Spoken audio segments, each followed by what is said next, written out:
I'm gonna buy you a diamond Pottersfield. so big, it's gonna I be make reading you the Forbes, I'm deceived no more. Famous old rig, we all could live. Sig in the test, in case they test. I'm the only one left, I guess. My stress, mega, till the white man pull a lever. I'm a comfort forever, comfy in the leather. Weather all storms, kings and pawns. The rock those bings and dorms was on. LAZ, man, if you need a collab or some music promo, send me a DM at The Real Saint Laz on IG, you heard?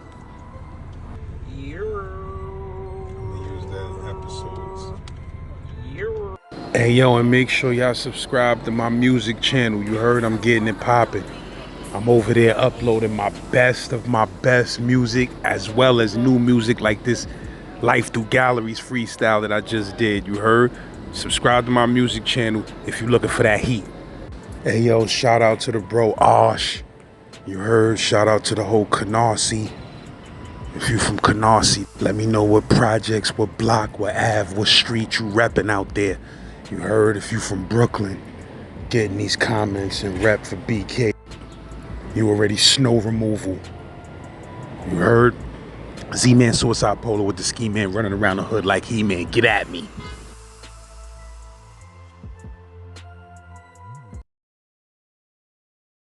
So we squaring off, but I'm handling him.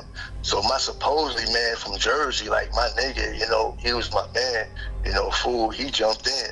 But instead of jumping in for me, he jumped in with the op, you know, and started swinging on me. So I'm fighting both of these dudes, you know, and then another nigga jumped in, I'm fighting three dudes, you know, and some dude named Booth from the back grabbed me and boofed me in the head. All I saw was the sky, and then my neck hit the cement. I was out. Every time I woke up, all I saw was Sims coming in my face.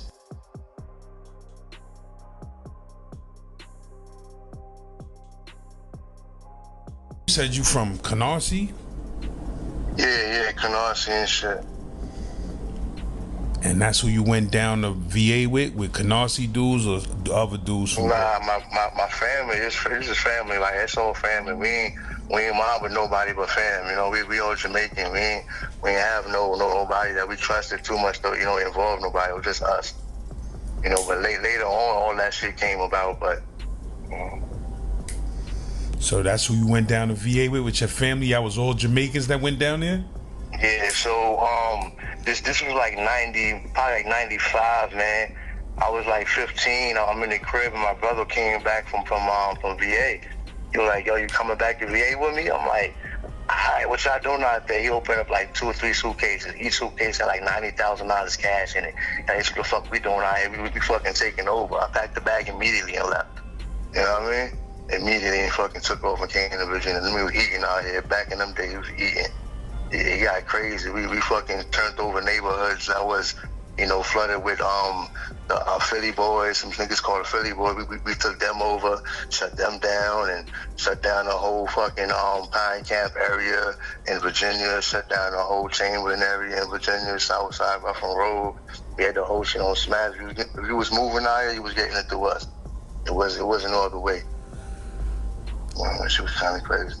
Well, to be honest, I got tricked to come to Virginia because after the fact that he said what he said, I ain't leave back with them at the beginning. I stayed, and we had a brownstone on 105th and Flatlands 3rd in Canarsie. And my uncle Davey, you know, rest in peace, he was a multi-millionaire in the game. So he kind of, you know, left the brownstone on my auntie. My mother had the middle, my grandmother had the bottom, but everybody moved out. Mom Deuce went to VA, my grandmother went to upstate New York. So I was there, you know what I mean, at 15, 16 by myself, thugging it, you know what I mean, with my own spot, you know. So my mom had called me and was like, "Yo, I need you to come to Virginia and help me move," you know. So I got a soul spot for Mom Deuce, so I shot out there, you know. Like 2 weeks later, you know, I put in Greyhound. And I came to Virginia, but her homegirl came to pick me up from the Greyhound. Like, she had to sign up with my name on it, some white lady. So, you know, I was turned up, you know, like from Brooklyn. I was young, like thugging it. We had started this game, where I had initiated, started this game called NAC OBM. It's called No Hardcore Original Badman. It was nothing but young thugging dudes from high school and middle school that was Trinidadians, Jamaicans, Haitians, Panam, anything that was island. we just terrorized Brooklyn. You know, I was just too bad. So she sent for me to come to Virginia. So when I reached, the white lady was at the Greyhound in Richmond, Virginia, on the boulevard, you know, and I just had a sign up for me like, yo, your mom's at the crib, you hungry, brought me to McDonald's right there. So we ate or whatever, and she jumped back on the highway, but she going back 95 north. And I know Mom Dude said she in Richmond, so I'm like, yo, where we going? So I'm turning up in the car. So they're like, yo, chill. So make a long story short, she brought me to some spot called The Ranch. It's like New Life for Youth. It's a church off it was on Orchid, New Life for Youth, New Life Outreach International Church. But this was like a outskirt for like troubled teenagers or niggas that was, you know, addicts or whatever, had problems, that all went there. And like it's a year program, we gotta stay there. You gotta, you know, obey the rules and follow, you know, all the regulations. And I was just terrorizing the place when I first touched. Like I was from the city, I'm a city nigga, so this was all new to me. I first time seeing a cow up front and, you know, cow dung, what you call it, all of that, and this kind of fucked my head up. And I'm way in the country, though. You know, that shit kind of, you know, was bugging, but more or less, I was there for, I think, 6 months, man, before I escaped. They got this shit called campaigning, to where, you know, you go out to like the Salvation Army, you go out in front of stores or whatever and beg for money. But I was good at it. You know, I was young, I was turned, you know, I had a perfect sign. I was gaming niggas for mad money. I was pocketing half of it. But I had a job. This ranch had 127 acres of land. So it was like huge, you know. So I footed it way in the back and counted and made dug a hole and put jaws in it and started stacking my bread. You know, I wasn't really into Jesus too much, you know, at the time. It was a Christian-based program, plus all the scheming and thievery they was doing, I wasn't really feeling that anyway. You know, so after 6 months, we went to Florida, in Tallahassee. That's where I escaped from, hopped on the bus, met this girl, you know, named China, and me hopped on the bus, came back to Richmond, and we was in the East End of Fulton when I first touched, and my brother grabbed me, I'm like, yo, this ain't Brooklyn, you know, these niggas is not playing, and he kind of showed me around the ropes. And as we ride, and, you know, we see niggas with guns on their back. I'm like, yo, how the fuck he got a gun on his back? That shit is kind of bugging me out, because I'm from the city, you know. In Brooklyn, that shit illegal. In VA, in Richmond, these niggas got this shit on their back. I'm talking AKs and automatic shotguns and Glock 40s hanging out their waist. I'm like, these niggas is dumb strapped, so we got to get on board, you know. So he kind of showed me the ropes and showed me how to, you know, whip up and, you know, make the candy. At the time, we called it Flav. You know, it was crack cocaine, you know, but we called it Flav at the time. And I was about 17, and my brother was the plug, and my cousin was the plug, you know. So I'm getting waked for dumb cheap, like little to nothing. And I'm just flat-footing it, so I came up quick, and he was eating, man. And the work that we had, the shit on everybody that was working the hood, so they was losing money, and they didn't want to eliminate the enemy, because at the end of the day we had the best shit, so they had to buy from us in order to survive. You know, there's no way they getting it, so they might as well just jump and ball. That's what happened. Everybody started buying from us. We started selling dumb weight and just blew up. You know, started taking over territories, man. We took over, and we started bubbling, turning the weight. When the weight started jumping, it got crazy. And what you said y'all was calling yourself back then? We had no name. We just was, you know, New York niggas. They all, you know, that's what it was. The New York niggas. See, everybody thought we was Spanish or Dominican or something. We got that look, you know. But we, you know, pure Belliard with Jamaicans and shit. The whole family on both sides, mom and dad. You know, so it's like we just did us. You know, we don't fear nothing but, you know, but God. So we just stepped on niggas' toes the right, proper way. We didn't try to do it the way that, you know, when we pull guns, you shoot, I shoot. Nah, we kind of, you know, did it in a business-oriented way to where we can just, you know, ease our way in. Like kind of manipulate the situation. Like, yo, we know we got what we got, y'all got y'all, rather than, you know, you keep doing what you a lower price and better work. And that's how it went. Niggas started feeling it. Like, these niggas eating, so they wanted to eat with us. You know, so everybody started making money. I'm talking niggas is like 16, 17, just with bands. I'm talking $100,000 cash in the pocket, just blowing it like it was nothing. You know, I was young, like with money. I called myself hood rich at the time. So whatever I wanted, I got. Let me think. So from 97 to 2004 is when he was really like flipping the weight from 2004 to 2007 is when niggas took over like damn near the whole Richmond, basically. You know, I mean, this is like Wallahi facts, and you know, we were just, you know, bubbling. If you ever heard about a dude named Ja, he go by Special, he go by Iggy. You know, all these names is very popular. The niggas that know this dude's official. He was feared by many, respected by all. You know, rest in peace, my G. You know, he was out here thugging it. He's the reason why, you know, a lot of niggas, you know, respect our family and how we move, and they know how, you know, our family is. We not, you know, savages, but we ruthless when it come down to it. You know, we speak our mind, and you know, we stand 10 toes down always. We just was out here young, you know, thugging it, buying jewelry, you know, taking trips to, you know, the Bahamas, cruises. You know, we was young doing it. You know, everything that people dream of doing, we did. We had a mob from South Side to North Side, even in the East End. You know, we had cliques that rocked with us. So wherever we go, it was like safe. We walk anywhere by ourselves and was okay. Niggas didn't even know, you know, that everything was what it was, man. Our family was good. Was it ever some Richmond niggas out there that wasn't feeling y'all so bad that they was trying to violate? So,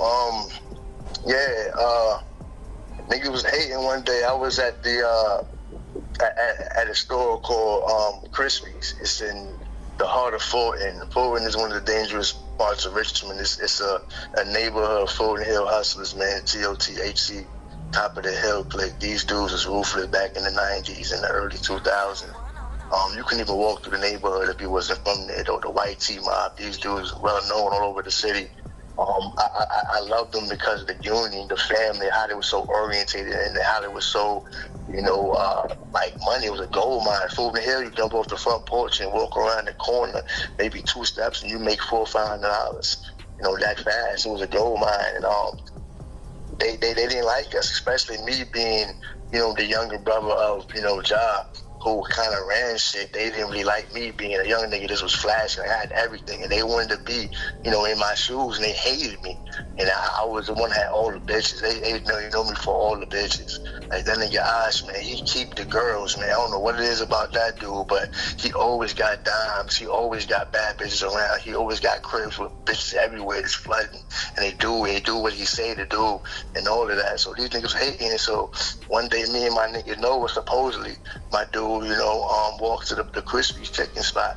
And we over there vibing. There's a few dudes I ain't liking. We know every time we see each other, we just talk shit, but I didn't think we can get crazy. And these niggas like, yo, you know, you out here keep making all this money, you can't eat out here. I'm gonna eat wherever I stand at. So me and dude got to fighting, you know, So we squaring off, but I'm handling him. So my supposedly man from Jersey, like my nigga, you know, he was my man, you know, fool, he jumped in. But instead of jumping in for me, he jumped in with the op, you know, and started swinging on me. So I'm fighting both of these dudes, you know, and then another nigga jumped in. I'm fighting 3 dudes, you know, and some dude named Boo from the back grabbed me and boofed me in the head. All I saw was the sky, and then my neck hit the cement. I was out. Every time I woke up, all I saw was Tim's coming in my face. You know, I didn't know how bad I was fucked up. I didn't know how bad they beat my ass until you know, it was all said and done. A few of the original soldiers that knew us, that wasn't there, came and like, oh, hell no, I broke it up. That's why, you know, I probably didn't die out there that day. You know, but more when I had woke up from, you know, the beat down, I looked up my dude, I'm like, yo, what's wrong? What happened? What happened? He like, yo, bro, like, oh my God. Because he already knew what happened. When I get back to the crib and Josh see me, or Mark see this, or Jamar see this, he already know it's bloodshed. So he fucking mad because, like, he know he was there with me and him walk to the store. So why am I beat the fuck up and all, you know what I mean, knotted up, but you good? You know what I mean? Well, why am I all, you know, wrinkled, bloody eyed and lips crazy looking, and then you're good. So what kind of friend are you? You know what I mean? Like, what was you doing? Just watching? Like, you didn't try to stop it, hold me down to nothing. So we walked to his house. He brought me to his house first, which he shouldn't have had done, because as soon as you walk in, there's a huge mirror on the wall. Like, the whole wall is a mirror. So as I walked in there, I looked at it in the mirror and I saw me. I automatically started crying. I didn't even recognize my face. I was just dismantled. These niggas dismantled. So automatically, I call, you know, the fam, like, yo, son, this nigga they smashed me. Like, yo, who did it? I'm like, yo, I got to fight with this nigga, and this nigga. I remember this nigga boofed me. That's all I remember. You know, so I called, we all mobbed up, man. We rode around the neighborhood, and any nigga that thought had something to do with it or whatever got their ass whooped that more. You know, say less, but that's what it was in that fool. And so after that, we moved out of the hood, you know, and dipped off and went to the counties, man, because that shit got crazy, and we let them staying on that neighborhood. So a lot of niggas that was there at the time who received, or families who received, was kind of, you know, look for a nigga and try to find a nigga because, you know, that shit got crazy. But that been like many years ago, so that shit dead off. Niggas ain't want no smoke no more, man. That shit done, you know, it is what it is. That was that, man. After I left Fulton, I moved to an area in Henrico, man, over the West End. It was like the suburbs, kind of. You know, it ain't the city life no more. After it was kind of dead, you know, and that's how, you know, blessed in my life be. I'm always meeting, you know, people that's like high plug ranked, you know, and always got this and always got that. For some odd reason, I always bumped the plugs, and that's how my life was. Like, I'm the plug, he got the plug, and everybody that's plugged in on different, you know, situations. Everybody is eating. I ended up buying the club down Richmond called The Rave, and we all was down there, you know, mobbing. How I got it was crazy though. Like, that's even a wilder story, how I got the club. You know, I'm known, like I said, I'm very known. Everybody know Ashe, man, in the hood, anywhere in Brooklyn, you know, Virginia, anywhere, Atlanta, Florida. Know I'm known for girls, man. Know the amount of y'all didn't get together. So I'm there with a girl named Sarah. These are like the most two gorgeous women probably dudes probably seen in their life. It was in the Double XL back in the day, and the King magazine as a model. I mean, it's probably the most prettiest girl I've seen in my life. But Sarah shitted on her in every which way. You know, was in love with me, but she didn't want to be with me because she was fucking my brother and my man. You know, even though we all hit, but she was like falling in love, and she didn't want to do it. Introduced me to her cousin Sarah, and me and her trying to, you know, click them hard. So we in the club, man. It's called Reflections at the time. You know, we in the club, you know, every week we go to the club, I mob my house up, me and mad bitches go, they open my door up, chauffeur type shit. I come out, you know, mob with the bitches, and the bitches go in there. Deputies from, you know, the jails get they dick sucked, you know, at need, you know, they kick off, whatever, hold a nigga down. Security in front of the club, they, you know, get them off. And I just slide in, you know, I'm like a celebrity kind of nigga out there, like real talk. And as a nigga walk in, me and Sarah, you know, Sarah, and Sarah on one arm. When we go in the club, I tell them I have fun. I kiss both of them on the cheek. They shoot off. You know, towards the end of the club, they were like, yo, baby, Sarah on the couch, she drunk, it's her birthday, you know, she fucked up. So we walk over to the car, pick her up, she kind of sliding though, like she not really walking, because her feet, you know, she drunk as shit, you know, so we kind of sliding out. So at the time, I didn't understand. All I knew was what this nigga violated by touching me and touching my girl, so I had to punish him. So dude, you know, we be walking out the door, and dude grabbed me and grabbed my girl out my arm. She ain't leaving out this fucking club. And I'm thinking, like, he trying to take my girl from me. I'm kind of lit myself. So I'm like, yo, the fuck nigga tripping? Try to take off on him. All the security that's in the club know my family. So they really don't want to do nothing because they see how I react, and they know as soon as they get crazy, either I'm going to do something stupid or my family going to do something stupid. Like, they already know it. They kind of falling back. So me and dude got a one. And I'm punishing this big nigga, like, you know what I mean? Rewind, my dad, Norman Smith, you know, from Brooklyn, New York, you know, he's born in Jamaica. He's a grand master in New York City. He's studied the Shotokan, grabbing and Taekwondo. He has the #1 karate class in the whole state of New York. He's a trainer at Kips Bay. He trained Jennifer, what's her name? Jennifer Lopez. He trained Nicole Schuzinger and some other celebrity dude. He trains the New York City Police Department. I started with him for 16 and a half years. I became a 4th-degree brown belt. You know, so I'm very lethal, you know. It starts white belt, yellow belt, orange belt, purple belt, green belt, brown belt, then black belt. So I was like pretty much up there. So dude really ain't stand a chance. I knew what I was doing, and I kind of thrashed him, you know. And I remember after it was all said and done, he jumped in the ball. Yo, get him off of me.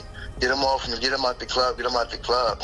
So I grabbed my shoulder, whatever. I was like, yo, Ashe, you good? You good? I'm like, I'm good. Then he just fucking grabbed my shoulder. He like, yeah, I know, man. He was bugging. Like, you good? I'm like, yeah, I'm all right. So we all left out. So I didn't know, like the next week I come back to the same spot. That's my spot. You know, I didn't even remember none of that shit. I don't remember me thrashing dude. I don't remember, you know, me, you know, doing nothing. Nobody touching my girl. We just coming back to the club. Nobody recall anything. At that point in time, it was out of X-Bill was hard too. Like that party shit out here. Nigga was just jumping with that shit. So we didn't remember shit anyway. We was always, you know, lit up. Go back home, have mad orgies and crazy shit like that. Everybody fucked. Everybody strapped up and everybody fucked. That's how my parties went. That's how my days and nights went. Everybody knew what it was. Everybody knew who I was. Everybody knew I fucked them and them and them. They didn't care. You know, I had a piece of it. You know, I had money, so they didn't go fuck. They just wanted to eat, sit in the crib, smoke weed and drink and get fucked up all day and barbecue. And it's snowing outside. I got the grill going, you know, barbecuing or whatever. So the following weekend, we shoot back to the club. So the security come like, yo, y'all come over with you. I'm like, the same, you know, newbie in the same service. We walk back in the front. He bring us in the VIP area, which I'd never been to before, but it's shit litty, like kind of glowing. I got shit going on. It's kind of lit up, you know, champagne bottle, got some weed. So we, you know, we indulging. We in there, so we indulging. We grabbing it and rolling up and popping bottles. So dude come in, this big nigga walk in there with like full security around him, like yo, Ashe, man, this is Jay, man. He's the owner of the club. Like he wants to speak with you. So I'm like, what up? Like, what's good? Now I'm kind of cautious. Like, what the fuck this thing want to talk to me about? So I'm like, yo, man, what up, man? I want to apologize about last week. What happened? I'm like, what happened? Like, yo, he took his glasses off. He fucked up. I'm like, damn, who did that? Like, you did. Like, I don't recall none of that. Like, now I'm like, what the fuck you mean I did that? What happened? So like, he explained himself. I'm like, oh, that's probably why you fucking touched my shoulder. You violated. Like, you can't be putting your hands on my shoulder. You know, something like, yeah, they can't do that. But he like, yeah, my fault, man. I didn't know who you was, man. My apologies. Like, yo, but I heard you be having bitches and shit all the time. Like, you know, they know what you be into. I'm like, shit, I just be thugging, you know. I be doing me, making my money. I be having my bitches around. That's what I do. Like, shit, you help me, you know what I'm saying, and promote my club. You know what I mean? And I look out for you. So I'm like, shit, that's not a problem. So I fuck around and get, you know, like 8, 9 bitches and put like the sluttiest clothes on them and have them stand in front of the club, like scare me for like an hour. So if you ride them by, you see bad bitches in front of one club, you don't want to go to that club. But that's how I promoted it with girls and skimpy outfits and there ain't no baths, more dimes. I ain't talking about the average, like, oh, she cute, she have some more dimes. These bitches gorgeous. You know, bitches from Cambodia, bitches from Venezuela, bitches from Brazil. It was all on my stable. I wasn't no pimp. I just had them around like that. They all loved me and I loved them. I love women. You know, so more or less, you know, that's how I was doing it for a minute. So me and Dude grew a bond from that. You know, we got real tight and they became family. You know, he had some time to do it and asked me, do I want to buy the other half of the club? Boom. I'm like, hell yeah. And I bought that shit and started running the club, man, like the best time of my life, man. Like, damn, you know, like, you know, for promoting and getting, you know, DJ, you know, celebrities to come to the club, you know, getting, you know, females like, you know, to come there, promote, to get different, you know,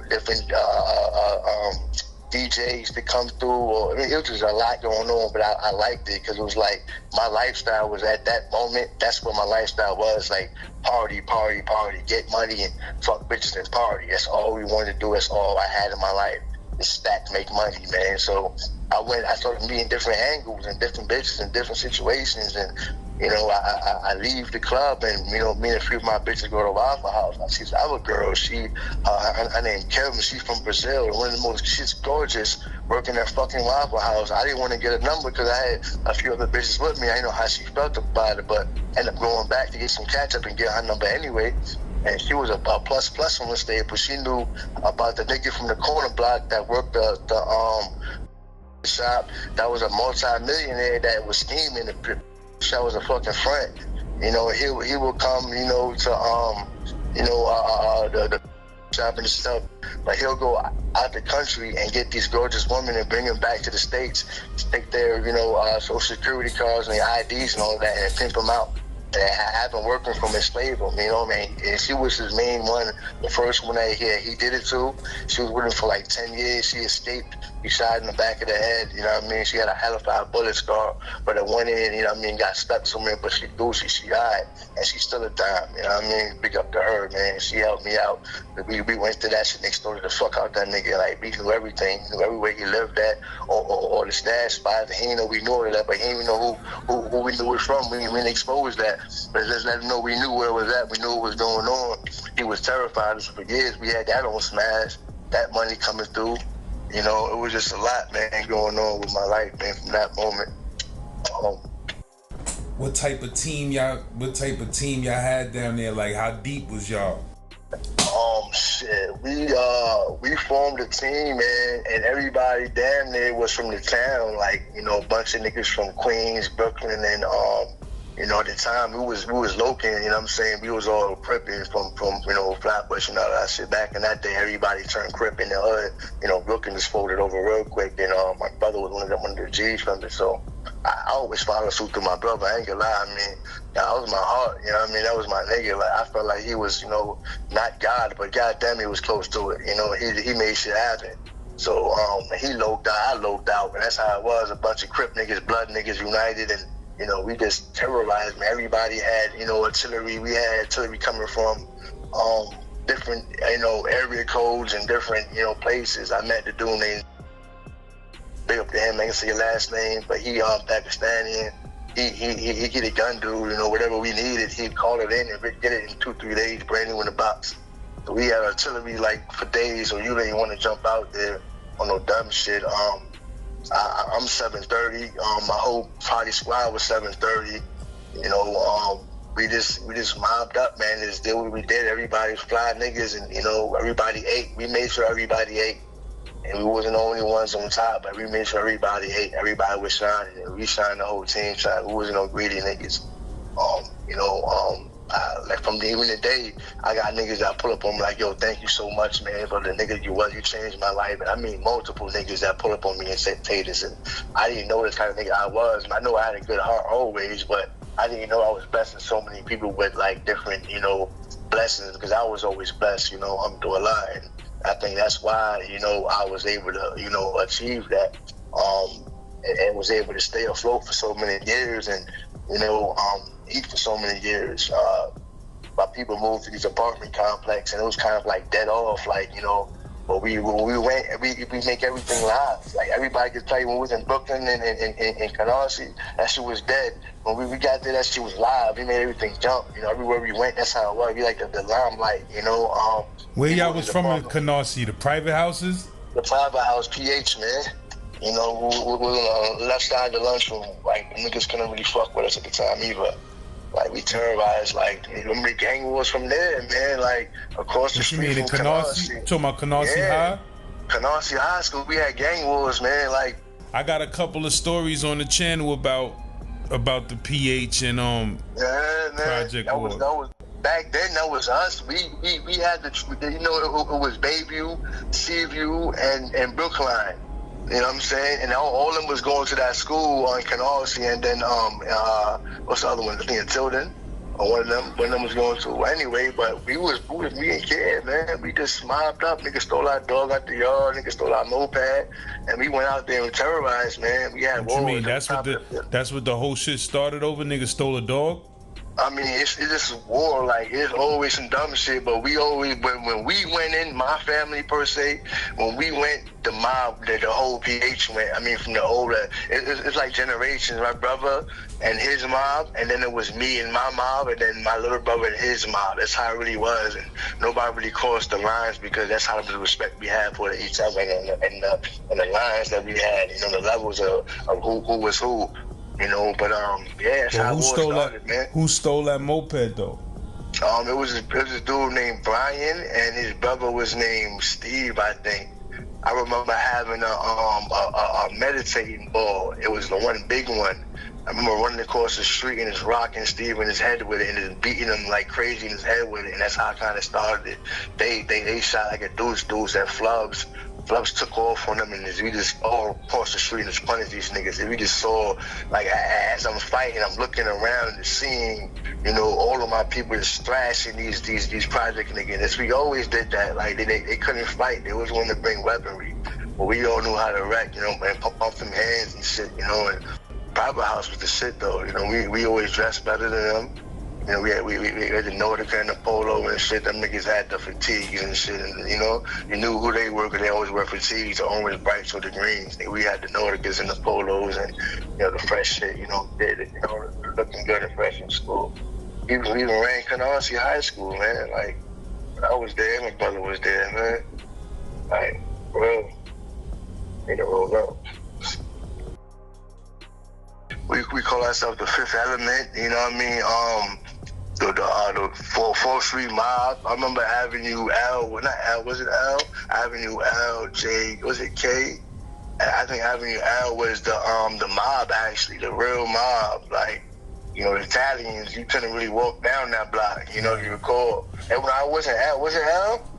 Yeah, nah, back in the days, you niggas would chase you out of Italians, and I ain't gonna just say Italians, but white people would chase you out of Canarsie. Straight up. I'm talking about the 80s, though, bro. Know what I mean? I remember graduating from IS 211. You know, it's on Avenue K, definitely. All that shit on 279, IS 211, and Canarsie on Avenue K.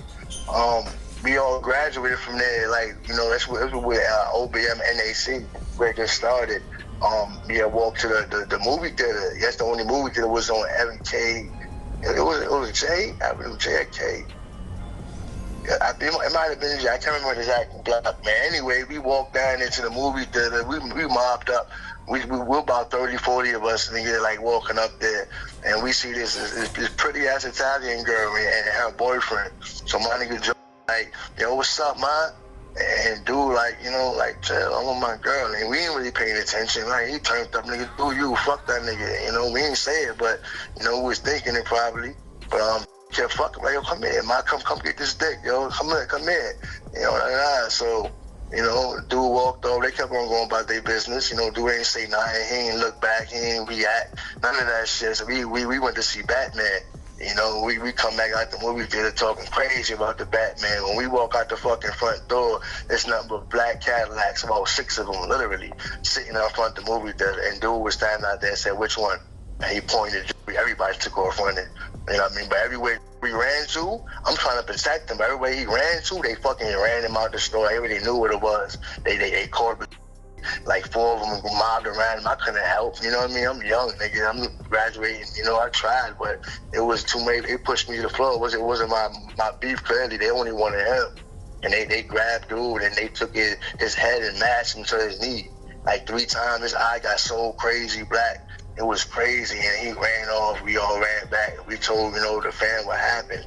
You know, the Jamaican posse crew was out there, you know, in Canarsie, you know, the shower crew. You know about them? No doubt. Yeah, them niggas mobbed up, so they was out in the hood around us too. So when we explained what happened, all of them niggas went back up there and they explained, you know, the mob talked to them niggas like they was like already knew each other on some sit down shit. They explained what happened, and that's what came like, yeah, he violated. He disrespected one of the dude's girl, and that was repercussions. He shouldn't have did that. You know, the dude ain't say nothing back to him. He violated. He got what he got. And that's what it was. We had a huge party that night for the graduation at my nigga Chavallo house. Chavallo house was always turned up. We always rallied at his crib and turned on parties and shit. So everybody was there partying. The only one there late night with shades on, with a big black guy looking stupid. You fuck with them Italian niggas, man, the mob. Don't fuck with the mob. The music is real. Real talk.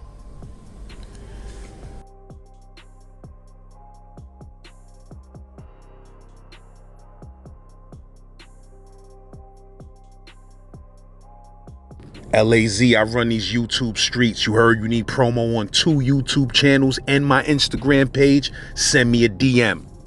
And if you got jail or street stories or any type of interesting story that you feel like tens of thousands of people need to hear on YouTube, get at me.